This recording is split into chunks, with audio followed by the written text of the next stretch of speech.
Vamos novamente continuar a nossa série de visualização de dados em Python. E finalmente nós vamos começar a falar de Python. Os primeiros vídeos foram reservados para a apresentação do mini curso e as ferramentas que nós vamos usar. Para usar Python, eu escolhi a gente usar o nosso ambiente, o Google Colab, e também eu vou fazer, como tinha explicado para vocês de início, não vou dar um curso de Python aqui, porque não dá tempo, mas vou apresentar em 2 vídeos rapidamente o que a gente precisa de Python para poder fazer gráfico, que é o que é o objetivo principal desse curso. Tá certo? Então, por favor, não saiam espalhando por aí que eu usei o método Paulo Freire para ensinar Python e alfabetizei 50 estudantes em Python em apenas 2 vídeos de 15 minutos. A intenção não é essa, nós vamos aprender aqui o mínimo para começar a fazer gráfico. Então, para começar a fazer os gráficos, agora que você já for apresentado ao Python, vamos lá para o nosso ambiente na nuvem. Esse notebook eu vou colocar ele disponível para vocês, já deve estar disponível na hora que vocês estiverem recebendo esse vídeo. E aí eu recomendo que vocês vejam o vídeo e acompanhem com a planilha aberta já numa outra aba do seu navegador predileto. Tá ok? Então nós vamos fazer um Crash Course de Python, que quer dizer um curso muito rápido. Nós vamos começar com as operações simples, matemáticas, né? Na verdade, eu já fiz isso até na linha de comando no anterior. Então, por exemplo, 2 mais 2, vocês lembram? A gente vai dar o Ctrl Enter, por exemplo, ou Shift Enter, e a gente já espera que isso aqui demore um pouco, porque como vocês lembram, a primeira operação no Colab demora para que se carreguem todos os módulos, tudo aquilo que é necessário para ele funcionar. Até que dá o conectado, runDisk, e a resposta que a gente espera aqui, 2 mais 2 igual a 4. Então assim se faz uma soma em Python, como em qualquer outra linguagem. Tem também multiplicação, a potenciação aqui também é uma operação, 2 ao cubo dá 8. A divisão, aqui para quem programa em outra linguagem, tem alguns detalhezinhos que vale a pena de comentar. Por exemplo, 5 dividido por 2 deu 2,5, ou seja, mesmo a gente escrevendo 5 sem vírgula ou sem ponto, escrevendo 5 como um número inteiro, que vale a pena 2 como um número inteiro, a divisão entre os dois deu um float, porque essa é a divisão, esse símbolo de divisão em Python significa uma divisão do tipo float. Se você quer realizar a divisão do tipo inteiro, onde 5 dividido por 2 dá 2, né? 5 dividido por 2 dá 2 e resta 1. Então a gente usa 2 barras. Ok? Continuando essa divisão, essa operação também é conhecida, a operação módulo ou o resto da divisão.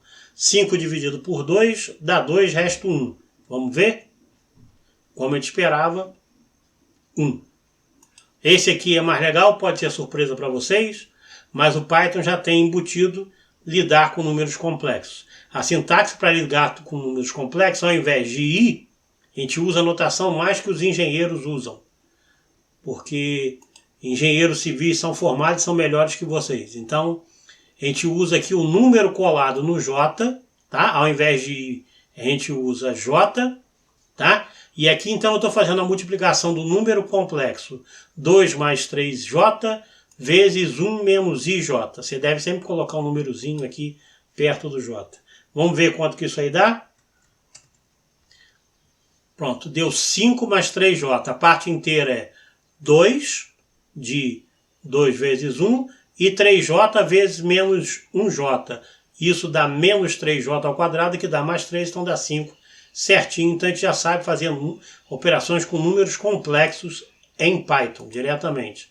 Para garantir que isso aqui é verdade, se eu multiplicar j por j, a gente sabe que j é raiz de menos 1, então j por j dá menos 1 real e a parte imaginária 0j. Então isso é um número real.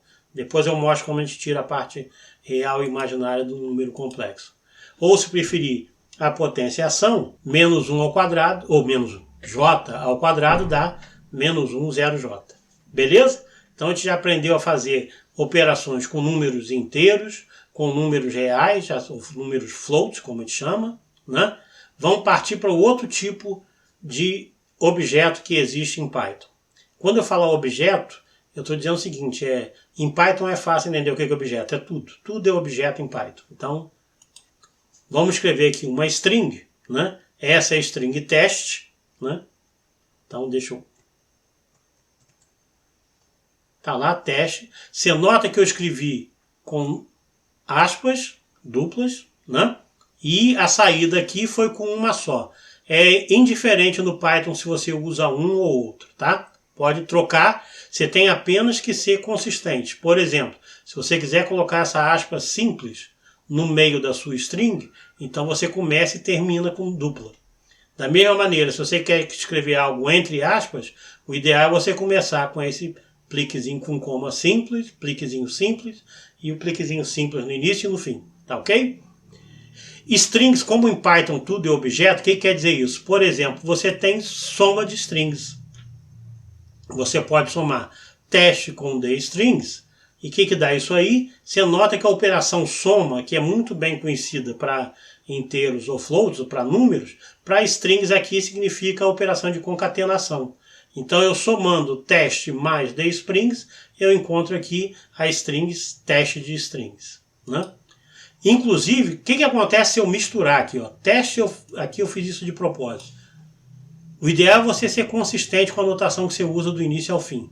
Mas imagina que você começa teste com aspas e soma com strings que tem um cliquezinho só, né? Opa, funciona. Beleza, dá o mesmo jeito, retorna teste de strings. Aqui é interessante que até a multiplicação é definida para strings, né? Se você pegar 3 vezes teste, né? O que será que dá isso? Como tem um espaço aqui, dá 3 vezes a palavra teste. Então você pode multiplicar strings. Isso é muito legal. O fato de ter soma e multiplicação para strings não significa que vai ter a inversa. Então, por exemplo, se você tentar fazer teste menos t para ser sté, isso aqui vai te dar erro. Porque aí é sempre muito importante a gente ler a mensagem de erro. Então, o que ele está dizendo aqui é que para menos, para a operação de subtração, esses operandos não são suportados, ou seja, string e string. Não dá para fazer subtração com 2 tipos de strings. Uma coisa legal que tem aqui no Colab é que se você encontrar um erro, tem a opção aqui de você procurar no Stack Overflow. O Stack Overflow, né, ele procura lá no site Stack Overflow, aonde acontece esse erro, tá? E aí você pode clicar aqui, que lá tem um montão de gente que passou por isso, né? Esse erro aqui tudo bem, eu vou ajudar vocês e disse o que era, né? Mas teve gente que teve esse problema, não foi com sinal de menos, foi com operação de divisão. Ele quis fazer divisão de strings, né? Da mesma maneira, se você, então como a gente fez? Teste vezes 3 deu teste vezes teste vezes teste, deu teste, teste, teste. Teste dividido por 3 deveria dar um teste só, né? Na verdade não dá, aí dá aquele erro que a gente está aqui. De novo aparece, agora nota qual é a mensagem de erro. Não dá para misturar na divisão uma string com inteiro. Nem dá na subtração uma string com string, tá ok? Qualquer dúvida, clica aqui que já tem um montão de gente. Vai ser muito difícil você inventar um erro que ninguém passou por isso. E quando alguém passou, alguém coloca lá no Stack Overflow. Ok? Você pode usar a notação ainda científica, como a gente chama, dá 1 milhão. Esse número aqui é difícil de ler, porque você tem que contar 6 zeros aqui, como está escrito, né? Difícil de ler, até eu estou de óculos, né? Olha só o que o Python faz, como ele é bonzinho. Você pode usar um número, você pode usar o underscore para separar de 3 em 3. Esse aqui é 1 milhão, muito mais fácil de ler do que esse aqui. É o 10 à sexta. Vamos ver? Isso, aqui ó, igualzinho, 0, 0, 0 e assim por diante. Então você pode usar essa notação, 1 milhão assim, ou 1 milhão assim com underscore para facilitar a leitura. Embora ele facilite a leitura na hora que você entra o dado, na saída. Também a saída quem vai cuidar é ele, não é você? Então, deixa ele fazer assim mesmo. Eu vou aproveitar aqui e apresentar a primeira comparação que a gente faz aqui. Você pode perguntar se 1 elevado a 6 é igual a 1 milhão. Será que esses números são iguais? Vamos ver o que dá isso. E daqui, true. É verdade. Esse 1 elevado a 6 é igual a 1 milhão. Pô, legal. Não esperava outra coisa. Esse tipo true é outro tipo do Python, que é o que chamam de um boolean, tipos booleanos, né? Você pode fazer outras comparações. Por exemplo, 2 é maior do que 3? Você está perguntando. O que ele responde? Isso é falso. Você pode combinar ainda as suas comparações. 2 é menor do que 3 e 4 é menor do que 5? Sim e sim. True and true. O que sai isso aqui? Se um é verdade e o outro é verdade, isso é true. Esse aqui, 2, 3 e 6 menor do que 5, esse é true, esse é false. Então você pode esperar, se um é verdade e o outro é falso, isso é falso. É a tabela verdade dos operadores booleanos. Então algo verdadeiro e algo falso, no geral dá algo falso, né? Você pode até perguntar se 3 é diferente de 5. O diferente aqui, lembra que o igual, que é uma comparação, são 2 iguais, né? E para ver se algo é diferente, a gente usa o exclamação igual. Vamos ver como é que esse cara aqui é. 3 diferente de 5, isso é true. Tá bom? Muito bem, então a gente já sabe tipos inteiros, tipo float. Vamos ver aqui no índice o que eu fiz. Já fiz operações simples, já mexi com strings, já mexi com tipos booleanos. Vamos ver esses tipos então que existem no Python. Por exemplo, o que é o 3? Aí eu uso aqui a função type. É uma função porque ela pede um argumento, né? Se você não souber o que é o type, basta deixar o mouse em cima, né? Que ele te diz, ó, a definição de type, ela pega os argumentos, pega um objeto, né? E retorna o tipo do objeto, tá? Então, o que é o tipo, o que é o número 3 para o Python? Como ele trata isso? O número 3 é do tipo inteiro, tá? O número 3.0, esse cara é do tipo float, tem um ponto flutuante, né? Na notação americana. O que é o 1J? Isso a gente já viu. O que a gente pode esperar? Esse é o tipo complexo, né? Legal. O que é olá? Que eu falo aqui para vocês sempre no início. Isso é uma string. Para quem trabalha em C, o que é um caractere sozinho? Um só caractere. Também é uma string, né? Então, enquanto em C você tem char, né? Tipo caractere, e o tipo array de caractere, né? Aqui é string. E o true, o que é? True é um tipo bool, de booleano, de boole, o cara que bolou a álgebra binária, né? Então, true é um tipo booleano. Para a gente ver como as coisas são definidas em Python, o que é true minúsculo? True minúsculo não é definido, né? Então, true maiúsculo é definido, é um tipo booleano, o minúsculo não é definido. Isso significa, a gente vai ver mais à frente, quando você usar uma variável, você pode usar o nome true, está disponível. Mas você não vai fazer isso, não faça, né? Nada parecido com um nome, né, que já está reservado para o Python. Tá bom? Para você converter entre os tipos, entre um tipo e o outro, também é fácil, basta você fazer essa conversão chamando o tipo que você quer converter e aqui dentro, olha lá, int. O que diz a função int? Converte um número ou string para o inteiro, tá? Um número ou string. E retorna 0 se nenhum argumento é dado. Então, se eu quero retornar 3.4 e eu quero isso vir o inteiro, o que vai virar? 3. Beleza? Vamos pegar um maior do que meio aqui. E se fosse 3.7, vai ser o quê? Ele vai arredondar para 3 ou para 4? Para 3, porque ele toma a parte inteira. Tá certo?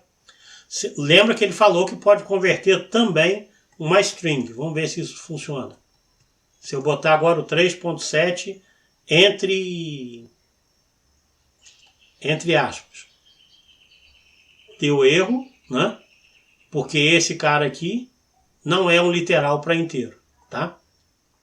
Então agora, como é que ele disse que convertia? Como é que no help ele disse que convertia? Ah, int 3 ele converte. Então por quê? Ele tentou converter o string e na verdade virou um float, né? Então essa é a jogada que ele faz, tá bom? A gente pode converter também para string, por exemplo, aqui os primeiros casos de pi, né? Vamos botar mais, ó.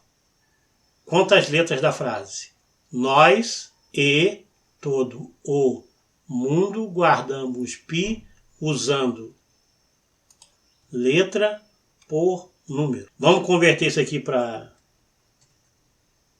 string. Apareceu o mesmo número, só que agora com os pliquezinhos. Então isso aqui é uma string. Você pode converter esse cara para uma string, para um float, e converteu, tirou os pliques, agora virou um número. Você pode fazer a operação com ele que você quiser. Tá ok? Muito bom. Vamos partir agora, como estava planejado ali, em variáveis. Você pode criar uma variável em Python, mas tem algumas diferenças para o C. Por exemplo, você pode fazer A igual a 3. O que significa isso? Se a gente roda, rodou e não apareceu nada. Claro, porque isso aqui é simplesmente uma atribuição. Você disse que é A igual a 3. Se você quer saber qual é o valor de A, aí sim, aí ele imprime 3. Então a gente está usando aqui a função print, que é uma função, como ele diz ali, ó, construída internamente, built-in. Então dentro do Python já tem esse print. Print A, print pede um argumento, é uma função. Então está entre aspas, pede argumento. Tá? No Python 2 você não precisa botar parênteses. Aqui é uma função, então obrigatoriamente tem que ter os parênteses. Aqui é legal a gente mostrar para vocês, comentar como é que deve ser o nome de uma variável. Toda vez que você dá um nome para alguma coisa, a sua intenção em dar um nome é identificar aquilo, né? E aí se você começar a colocar, como o pessoal de Fortran fazia antigamente, variável A igual a não sei o que, B igual a não sei o que, e você não tem a menor noção do que seja A e B, né? Para economizar caractere, você confunde e seu programa não fica legível, e muito pior para quem vai ler o seu programa que não seja você mesmo, né? Então a gente deve usar para variáveis nomes que sejam explícitos, mas não precisam ser nomes muito longos. Então seu nome tem que ser simples e que ajude a identificar a variável, o que ela é na verdade, né? Mas ainda assim tenta ser curta, mas não mais curta do que o necessário para identificar. Então vamos calcular, por exemplo, a área de um retângulo. Esse é um programa que é típico em toda a linguagem. A gente entra com a base do retângulo igual a 3, a altura igual a 4 e a área... eu posso entrar aqui, dando Enter, eu posso dar mais de um comando numa mesma célula, né? Só lembrando. Aí dou o Ctrl Enter, rodou. Vamos para a segunda. Área, base vezes altura, só que não vai imprimir nada, né? Então, aqui para saber quanto é, print área. 12, muito bem. Agora deixa eu mostrar para vocês o seguinte, esse que é legal do Colab. Imagina que você se confundiu e não era a área do retângulo, você queria a área do triângulo. A área do triângulo é a base vezes a altura sobre 2. Então está errado aqui. Se isso aqui fosse um programa em C, você alteraria essa linha, salvaria, compilaria e rodaria o programa de novo, passando novamente por essas linhas e todas aquelas outras que eu acabei de passar, não é? Aqui no Colab é legal, porque você corrigindo essa linha, será que vai funcionar? Vamos ver. Vou rodar só essa linha. Opa, base vezes altura sobre 2 deu 6. Quer dizer, ele manteve os valores de base e altura que eu estava tendo até o momento. Isso é porque eu estou no mesmo ambiente de execução, ou kernel, se alguém estiver usando a versão em inglês, tá bom? Então, se você alterar essa linha, você não precisa rodar o programa todo até chegar aqui, basta rodar essa daqui e aí já está atualizado. É óbvio que, se por acaso aqui eu fizesse base igual a base vezes altura sobre 2, o base seria redefinido, e aí a gente chegaria a esse lugar aqui, não é? Eu vou comentar isso mais à frente. Mas já viram que é legal que eu não preciso rodar um montão de coisa para corrigir um errinho bobo que era aqui, né? A correção do triângulo ao invés do retângulo. O costume, a recomendação, melhor dizendo, é que seja sempre escrita com letras minúsculas, não pode começar com um número e não pode ter espaço, é bem pouco restritivo. Mas há algumas recomendações. Recomendações de como escrever em Python, um programa em Python para ser legível, vocês encontram aqui, ó, nesse PEP, o guia de estilo. Tá aqui eu linkei para vocês já em português, para não ter muito problema de tradução, tá? Então a recomendação de uma variável em Python é que ela seja toda escrita em minúsculas ou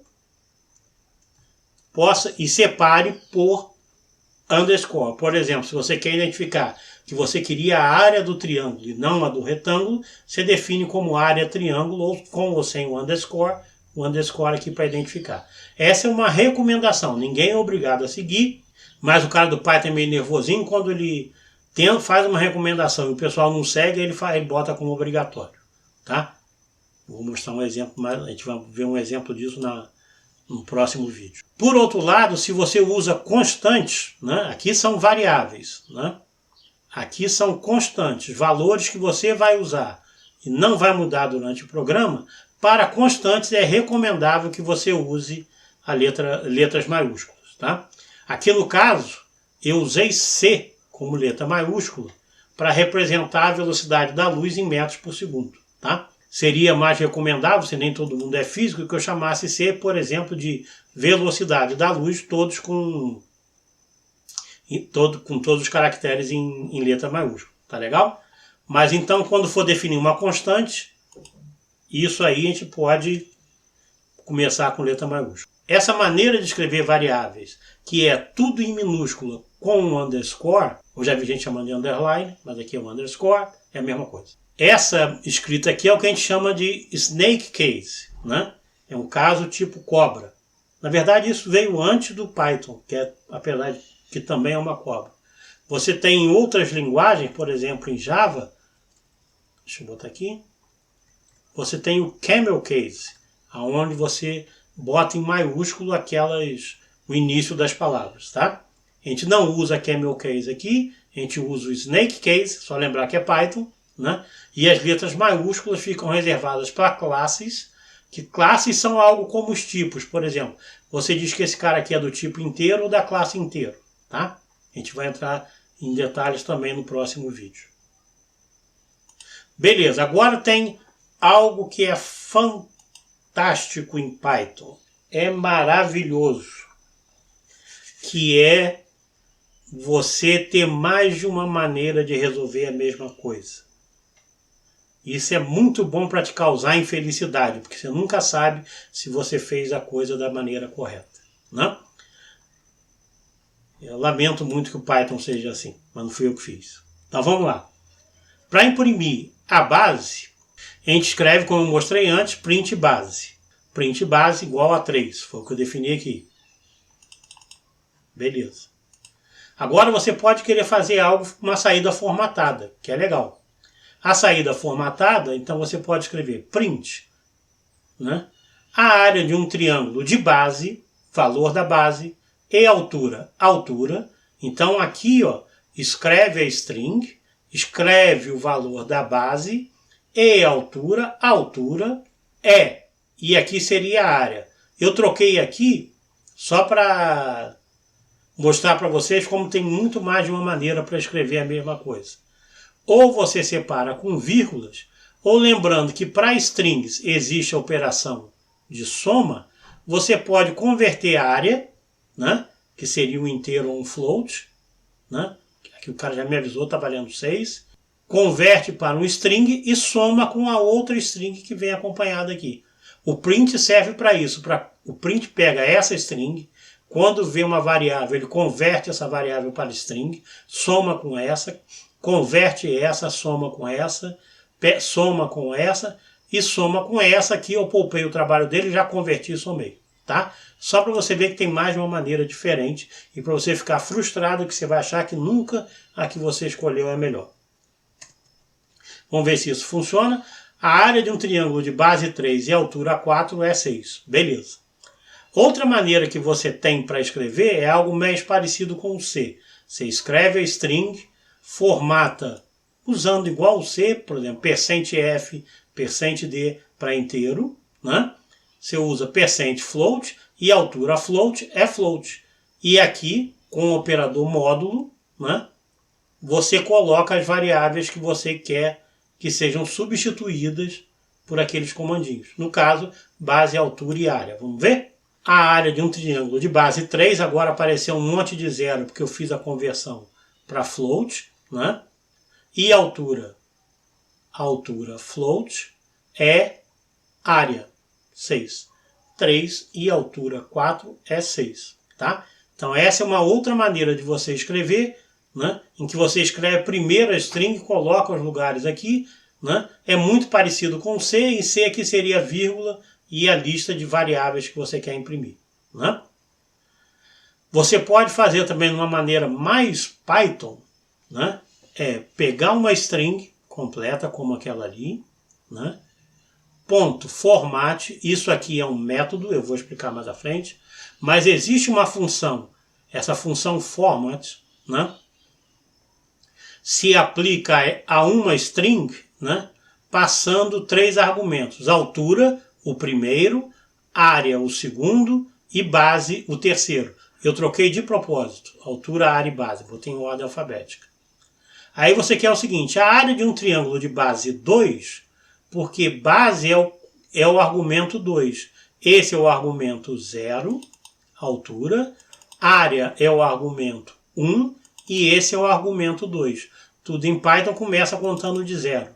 Então esse é o 0, esse é o 1 e esse é o 2. A altura é o argumento 0, então eu escrevo aqui, entre chaves 0, o argumento 0. A área é o argumento 1, então aqui é argumento 1. A base é o argumento 2. Opa, só que tem uma diferença aqui, vamos ver o que é. Eu botei aqui 2, que é o argumento 2, 2 pontos, ponto 2F. É uma notação igual do C. Eu quero que isso aqui escreva em float, mas somente com 2 casas após a vírgula. Tá? Então eu consigo usar a mesma formatação daqui, né, para esses caras. Então o primeiro argumento é a ordem aqui dentro do format, né, e o outro é a formatação. Beleza? Esse aqui tem mais cara de Python do que o anterior. Então ele escreveu como eu esperava, a área de um triângulo de base 3 e altura 4 é 6. Beleza. Tá? O terceiro, e é o que eu gosto mais, é o que a gente chama de uma F-string, ou F-string. Né? A F-string é o seguinte, faz uma string e aqui dentro você coloca qual é a variável que você quer imprimir. Então você não tem que escrever e botar o que vai escrever depois. Então isso aqui é uma mistura desse cara aqui com esse aqui. E esse aqui divide em várias strings e concatena. Esse aqui é numa só, coloca as variáveis e continua valendo as coisas, os critérios aqui de formatação. A área de um triângulo de base 3 e altura 4 é 6. Então esse aqui é o meu predileto, mas não é o certo fica por conta de vocês, para vocês escolherem e ficarem frustrados. Uma questão que é diferente em Python, deixei aqui para o finalzinho, diferente das outras linguagens, é o seguinte. Você pode fazer uma variável, por exemplo, A igual a 1. Print A igual a 1. Beleza. Eu vou imprimir aqui qual é o tipo de A. Opa, olha lá, tipo de A é da classe ou tipo inteira. Muito bem. Aí eu venho aqui no programa e coloco assim, ó, A igual a 1. A é uma string. Só que em C daria erro, porque eu teria que ter definido A anteriormente, no mesmo programa que eu digo, né? A anteriormente como uma variável inteira. No Python, a variável não é definida no início do programa, você vai definindo à medida que usa. E o legal é isso, ó. Sei lá se acha legal, vamos ver. A igual a 1, print A, ele imprimiu 1 como uma string. Vamos ver se é realmente uma string? Type A é uma classe string. Então, a variável tem o que a gente chama de uma tipagem dinâmica. Ela começa ela é inteira no programa, mas se você quiser redefinir o tipo dela no meio do programa, tá beleza, ninguém tá preocupado com isso, a responsabilidade é sua. É só lembrar do Homem-Aranha, isso é um grande poder, com grandes poderes vem grandes responsabilidades. Então cabe a você saber o que está fazendo. Isso deveria ser em todas as linguagens, né? Agora vamos mostrar como isso aqui acontece. Isso aqui, de permitir a tipagem dinâmica, tem uma sutileza quando você usa o sinal de igual aqui, né, para uma variável em Python. Esse sinal de igual, a gente costuma dizer que em Python isso é um operador de atribuição. Então o que significa isso? Imagina que A seja igual a 42, que é a resposta para todas as perguntas. Vou usar essa função id. Vamos ver o que dá, que me diz em que posição da memória está guardada essa variável A igual a 42. Se eu fizer A igual a 43, o que isso seria em C? Se A igual a 42, o compilador reserva uma região na memória para a variável A e lá dentro coloca 42. Quando você faz A igual a 43, ele na mesma região de memória, porque o A já é definido o tipo no início do programa, ele tira o 42 e bota 43. Mas olha só o que acontece em Python. Agora eu posso pegar um tipo inteiro que tem um dado tamanho e mudar para um tipo string, que tem tamanho diferente. O que acontece aqui? Se eu fizer A igual a 43 e D igual a A, você nota que o número mudou. Foi do 5808 para o 5840. Né? Então mudou a posição. Então a atribuição é o seguinte. Quando você faz A igual a 42, o cara fez lá A igual a 42. É um rótulo. Tá? É um rótulo para 42. Quando você diz que A é 43, você tirou aquele rótulo, você destruiu e criou um novo rótulo agora e deu para o 43. Então a gente costuma dizer que inteiros, floats e strings são objetos que não mudam. Mas você diz assim, mas daqui você mudou. Não, eu não mudei. Eu peguei uma variável, destruí e criei de novo. Tá? Então ela não mudou, é outra coisa totalmente diferente. Isso aqui, para você lembrar, tem um filme muito legal, que na verdade é uma obra escrita, mas no filme é legal e tem até regravação, que é o Cemitério de Animais, o Pet Sematary, do Stephen King. Nesse filme, eu vou dar um spoilerzinho, mas não é inofensivo, o cemitério de pets, o gato do garoto morre, ele enterra num cemitério de índios e o gato ressuscita. Então é isso que acontece no Python. Você tem um gato, ele morre, você vai, ressuscita e tem um outro gato. Na verdade, não é o gato que morreu, vem um outro gato. Né? Então, para você nunca esquecer isso, é só você lembrar que o Stephen King tem o Pet Sematary e aqui é o Python Cemetery. Você tem uma variável, se destrói, você mata a variável e volta com ela para um novo valor. Então, isso aí, deixa eu mostrar aqui para vocês o que a gente já viu rapidamente nesse vídeo. Vimos como é que a gente faz operações simples, né, com números inteiros ou reais, ou ponto flutuante, float, mexemos com strings, mexemos com tipos booleanos, vimos o que são os tipos ou classes do Python. Na verdade, isso aqui é um conjunto restrito dos tipos e classes de Python. Tá? A gente vai usar várias outras mais interessantes ao longo do curso. Vimos quais são as variáveis, a gente viu como é que a gente imprime em Python e vimos também que Python tem tipagem dinâmica, ou seja, o que nasceu inteiro não é obrigado a ser inteiro, mas ele pode morrer e reviver como uma string. É romântico isso. Então, caindo das nuvens, no próximo vídeo então eu vou apresentar as estruturas de dados em Python. Tá? Você deve estar se perguntando por que eu não falei ainda de laços ou comparações if, etc. Né? Pretendo colocar isso à medida que for sentindo a necessidade. Essa parte básica, realmente, sem ela não dá para fazer gráfico. Tá bom? Então a gente vai tentando acelerar para ver se no próximo vídeo já sai o gráfico de alguma coisa. Até lá!